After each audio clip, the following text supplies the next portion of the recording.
Welcome to Lowcountry Lowdown. I'm Lindsay Hausman. No damage or injuries to the pilot or flight student after landing a plane on Sea Island Parkway.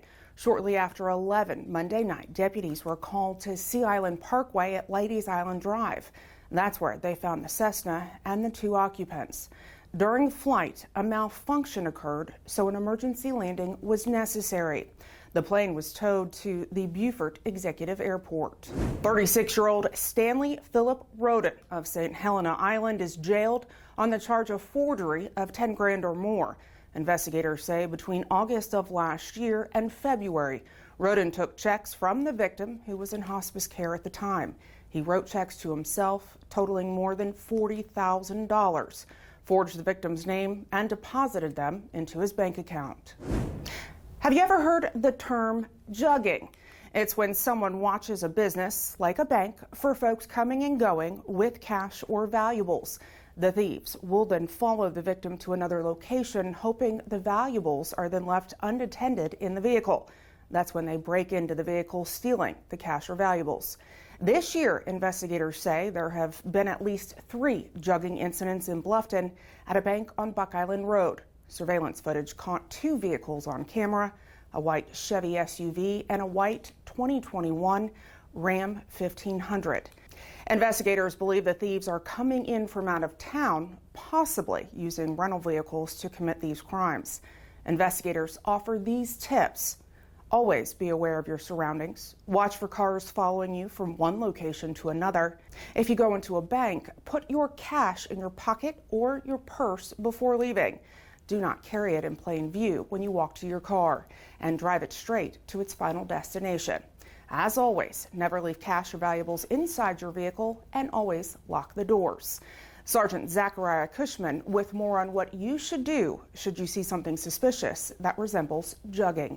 If you're already in your vehicle and you feel like you're being watched or something like that, I would suggest driving to the nearest either police station or fire station, sheriff's office. You need to call our dispatch immediately. If it's an emergency, call 911.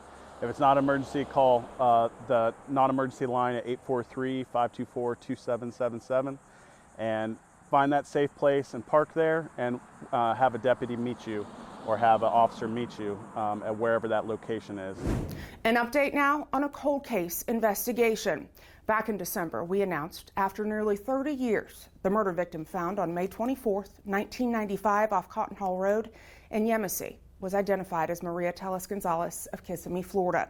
She was 36 years old at the time of her death. Since then, investigators have learned more about the timeline surrounding her death, as well as those close to her. Now investigators are hoping to identify and locate a man named Carlos. Here's more. In December 2022, the Beaufort County Sheriff's Office announced a break in a nearly 30-year-old cold case.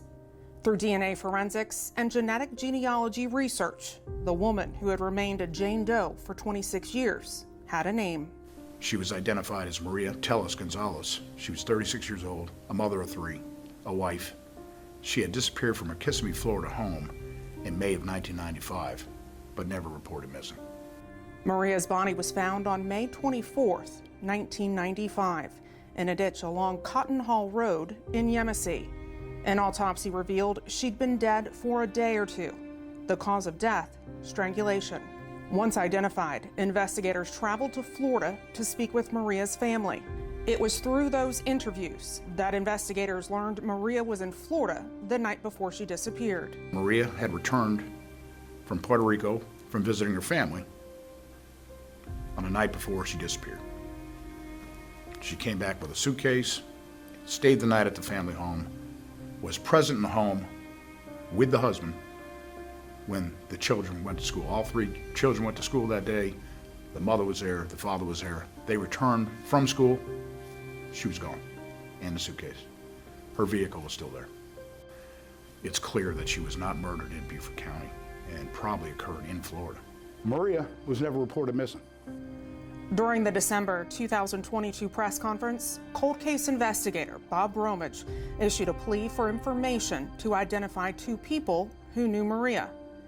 In the months to follow, investigators identified and spoke to the female friend, learning more about the man.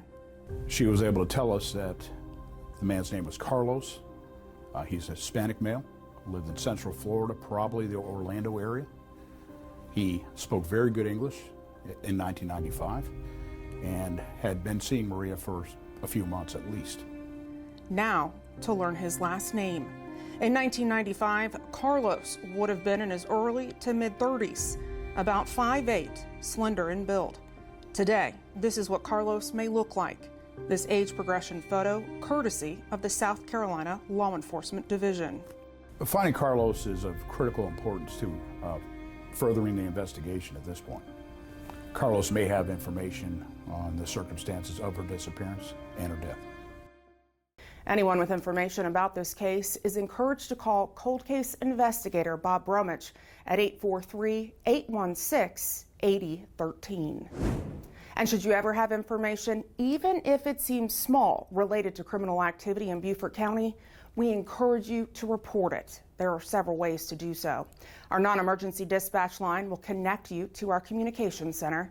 That number is 843-524-2777. On our website, bcso.net, you can submit a tip. We've made it easy to access that form as it's on our homepage. And as always, Crime Stoppers of the Lowcountry is a great program. It's a way for you to provide anonymous information about criminal activity. There are 3 ways to submit information through Crime Stoppers. You can call, download the P3 Tips app, or submit a tip online. In case you missed it, Friday was a very special morning for a Port Royal family and Beaufort County first responders. They met for the first time since July 2nd when Willow Mae Grace was born in an ambulance on the way to the hospital. Here's more. Hi, Erin. Oh, it's so nice to meet you. Thank you. Thank you for getting us here. I woke up after about 2 hours of sleep to find out that I was having pretty intense contractions, so I called my hospital. So I work with Riverside Women's Care, and they were just fantastic. And so Coastal Carolina Hospital is the hospital I was delivering at. And my first daughter came very quickly, and so we were trying to get there on time. So we called the hospital, and I was about 4 minutes in between contractions. I got into the car, and on the way, we called 911, and Erin was the one that responded. When I answered the 911 call, I was on the phone with her husband, and I was able to try to get him to pull over for EMS to stop with them, but because of how close the contractions were, they wanted to keep going. She just did a phenomenal job coaching us through it. I wanted to make it through to the hospital, so we kept passing checkpoints, and on the Broad River Bridge it became very evident that she was going to make her appearance very soon. On the way, we just saw the dispatch notes, and it definitely seemed like delivery was imminent. And speaking with dispatch, they said they were guiding her to the station here in Kalawasi. So we just kind of started talking over, Kevin and I talking over our plan and what we needed to do. And I knew that Sean Fripp was here making initial patient contact. So it made it a little easier for us when we got here. I was really happy to be able to get her here where she could get the help that she needed. The team and the emergency response was just incredible. They were just so efficient and so professional. They came right to the curbside, and we actually passed it and had to turn around and pulled into the driveway, and they got my blood pressure monitored and IV, and really just the medical care I received was extremely professional. And I was so grateful for how they treated me with dignity and just made sure that I had the best care possible. Of course, at that point I was very concerned about my water breaking, but once I was in their care and got into the ambulance, I started to relax. So a couple minutes down the road, she had a contraction. Then didn't seem like delivery was happening then, and a couple minutes after that, it was definitely time to have a baby. So we were maybe 5 minutes down the road at most, and when Mom pushed and just did a fantastic job. One push, and little Miss Willow Mae was in the world at 1:28 in the morning. It was really cool. I was really trying not to deliver there, but the driver was Kevin, and Taylor was the EMT, and he just coached me through it, and found out later it was his first birth, and he was just such a perfect coach, and she came very quickly in the back of that ambulance before we made it to Coastal Carolina. Good to see you again. Probably the coolest thing I've ever been a part of, aside from my own son being born, but it was being on that end of it was really cool to to see and really great to be a part of. I was happy. 16 years of working here, this is the first time, so. What's that like? It's amazing. In dispatch, we only really get to talk to people, so we don't usually see them at all. So getting to see the aftermath is great. Really nice. We don't see our patients on the opposite end of calls most of the times, and so getting here and getting to see Willow Mae and hold her in a little less stressful atmosphere is really nice, and getting to talk with mom and dad as well is great. So I think I'm just so grateful because in their care, this little one came into the world safely. There could have been a million scenarios, and because of excellent care, we have a lot to celebrate. So I'm so thankful for the team of people that I got to work with. Man, what an incredible blessing that she's here. I'm so grateful to everyone here for what they've done for us. Please be advised that tomorrow morning, Thursday, August 3rd, a number of entities will be participating in an active shooter training scenario. You can expect to see increased activity around Ladies Island Middle School, Beaufort High School, and Beaufort Memorial Hospital. It's training scenarios like these that better prepare first responders, school districts, and medical personnel in the event of a real-life situation. And if you have something that you would like to know more about or see here on Lowcountry Lowdown, please feel free to email me. That's lindsay.hausman@bcgov.net.